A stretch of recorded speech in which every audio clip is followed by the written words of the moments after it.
John Class aime fêter Halloween comme il se doit et le fait chaque année dans sa ville de Frisco. Et cette année, malgré la pandémie de coronavirus qui touche de plein fouet le monde entier, il a quand même tenu à donner du réconfort aux enfants du quartier.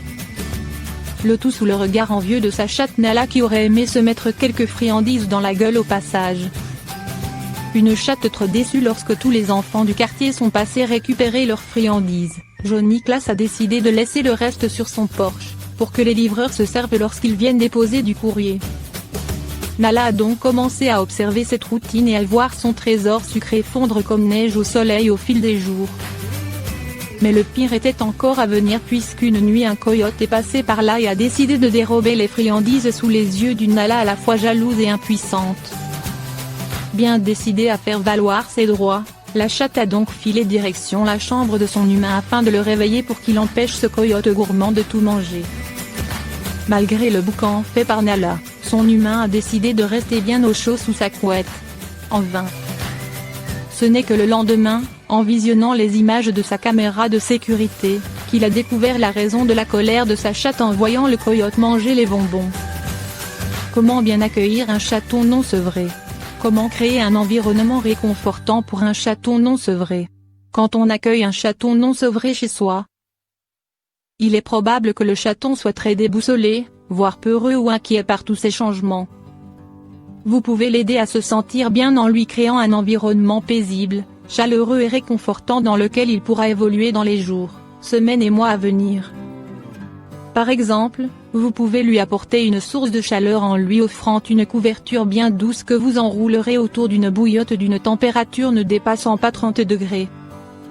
Assurez-vous d'offrir un espace calme à votre chaton, à l'abri des courants d'air et des claquements de porte, ainsi que les mouvements et bruits des membres de la famille. Votre chaton a besoin d'une présence tranquille et bienveillante, soyez là pour lui, et offrez-lui de nombreuses séances de jeu où vous lui montrerez un maximum d'affection tout en lui apprenant qu'il ne doit pas vous mordre, ou vous griffier, par exemple. Il sera également important d'assurer la régularité des repas, pour ne pas inquiéter l'animal en cas de retard et lui permettre de prendre du poids petit à petit. Quelle alimentation pour un chaton non sevré?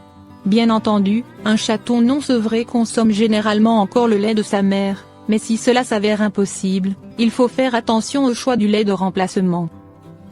Le lait de vache et le lait de chèvre sont trop riches en lactose pour un petit chaton en pleine croissance, et pourraient lui causer des problèmes digestifs qui pourraient l'affaiblir au lieu de l'aider à grandir.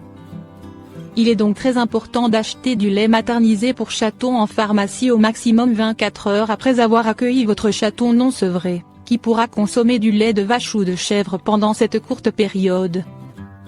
Pour savoir quelle est la fréquence idéale de la tétée, ainsi que la quantité de lait à donner, il faut se référer régulièrement à l'âge et le poids exact du chaton, en évolution constante.